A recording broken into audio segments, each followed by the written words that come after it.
BreeCS, initial setup and installation. Upon downloading the zip file that is contained within the email with the license key, open the zip file, drag and drop the contents to a folder of your choosing and wait for the contents to extract. Once the content has been extracted, open the folder and double click the setup.exe file. The BreeCS Pro installer gives you various options for configuring components on the machine. Not everything needs to be installed. It depends on what technologies of readers you're using and what other integrations you're using. For example, if you want to scan CSS cards. The prerequisites at the top are for .NET Framework and Adobe Reader. If you're running Windows 10, the .NET Framework 4.6.2, 4.5.2 and all the rest of it should already be installed. If you're running Windows 7 and you get a complaint that a .NET assembly is not in place, then you've got the option to use the prerequisites to install them. The first point of call would be to install, in this case, version 6 of Net2. Once that has been installed, then you can proceed to install BreeCS. You can't install BreeCS unless Net2 is currently installed. I'll skip this section because on this machine Net2 is already installed and configured. If there's a later version, as in a revisional update, you can check for installer update, and if there is an update that is allowed as part of a revisional, then it will update the installer. If the update requires a full download, you will also be notified that a full download is required. BreeCS branding will download the branding of your company to the installer, and then the installer will install it when you click Install BreeCS. You basically type in your company name here, and then click the download button to download and change the default branding to your own. Once the branding has been installed, you can then click Install BreeCS, click OK, and it will install BreeCS for you. You'll then be prompted with a notification that the software was successfully installed and some important information about what should be set and how it should be set. Upon clicking OK, it will open the default BreeCS web page to guide you through the initial setup procedure which we're covering in this video. Optionally, you can install the TTS server, which is for text-to-speech. So if you've got a single turnstile, you can have it speak to the operatives as they pass through that turnstile to welcome them to site and to say goodbye when they leave. If you're using a hand key, then you can install the hand key to support.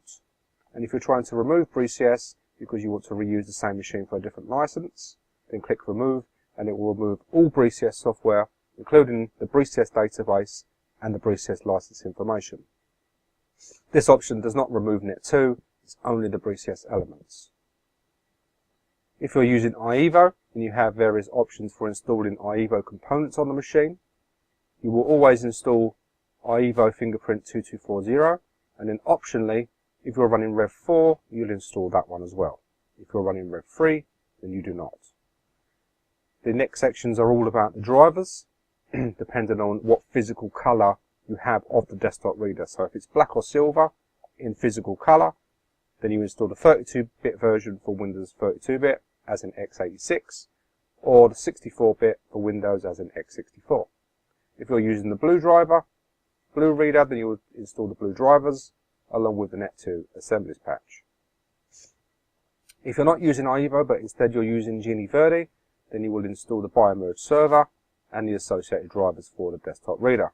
The same goes for Suprema BioConnect. If you're using that, you install the BioConnect software along with the desktop drivers.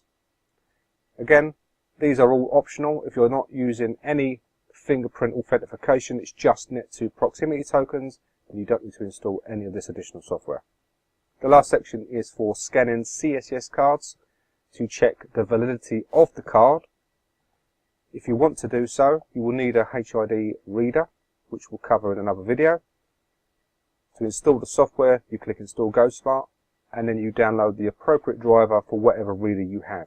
Because there is so many different types of readers, and they all come in 32-bit and 64-bit flavors, I can't incorporate all of them within the installer because there would literally be hundreds and hundreds, and the file size would just grow beyond control.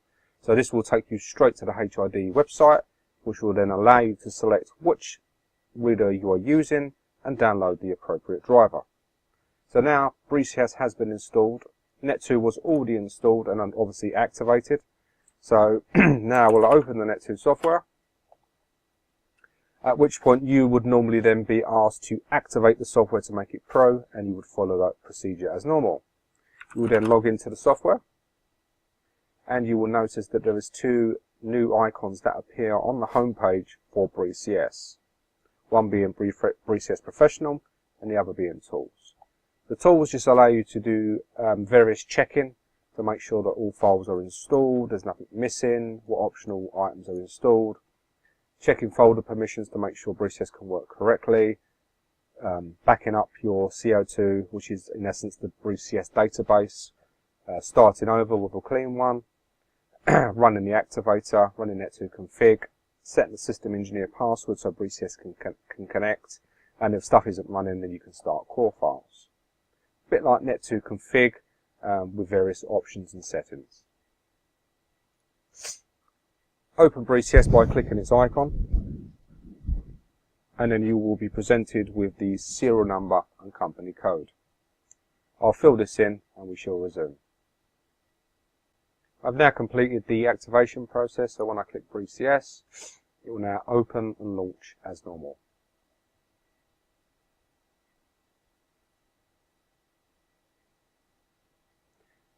We then log in with the default password. Optionally, we can view the global messages, which is just a welcome to BreeCS. And then once we've read that, or we can just dismiss it by clicking mark as read. Then at the top of the screen, it will say that it is connected or is not connected to the BreeCS servers, depending on whether you have an internet connection at that point in time. The last section for the initial setup will be the advanced view, help, and create desktop shortcut. The software doesn't create a desktop shortcut upon installation because there are variables that are sent from the home screen for launching Net2 components without the need for a password. For example, if we launch BreeCS to activate from the desktop, those parameters won't be passed, and then we won't be able to go open Net2 Card Designer without having to log in. So in this instance, it will open the designer and it will pre-log in because the variables have been set. The only other initial setup procedure would be advanced view, options, and then, for example, setting BreeCS operators or selecting which ACUs are your clock in and out points in the respective time and attendance. By default, everything is set as clock in, clock out, but if you want to select certain ACUs, then you can do so. And other settings such as mileage settings for localism reporting and catchment tiers if you're using localism reporting based upon postcodes. The other setting we'll just look at quickly is the turnstile control settings. This allows you to set a friendly name, for example, turnstile. Then I can select which ACU and which relay will click on which ACU for both ingress and egress. And this is designed so we can then click the turnstile control, open turnstile. What we have just set up is now in the list, and then we can click ingress or egress to let someone in or out. But please note, this doesn't know who you're letting through, it just lets someone through by clicking the relay. There's no log event for it. That covers the initial setup for BreeCS. Now we'll take a quick look at the Net2 side of things. So if we open BreeCS Tools and we click on Net2 Config, it will then open the configuration utility for us. We can log in. You need to set the name of the site. I forgot to mention, when you first try to activate BreeCS, it will check this matches the license. So the email that is sent will contain the site name as per the request, and then you have to make sure that it is set here in order for BreeCS to operate correctly. The other options would be your TCP/IP nodes, detect the ACUs that are on your network. This one's currently offline because I'm using a USB converter for this specific machine. And the last thing we must set up is the features tab, and we must tick the first three tick boxes for areas, roll call, and anti-passback. The last point of call for the setup would be go to areas, type in an area name and add it to the list. As you can see, I've got a list here already. Then we go to reader definitions.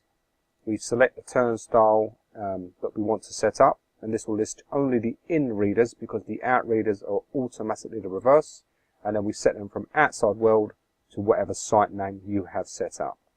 If you have two turnstiles, and one goes from the outside world as in the street to welfare, and then the inner set goes from welfare to the site, then you can set that accordingly. So if this one could be outside world to welfare, then the second turnstile would be welfare to site. Okay, that covers the initial setup for BreeCS and Net2.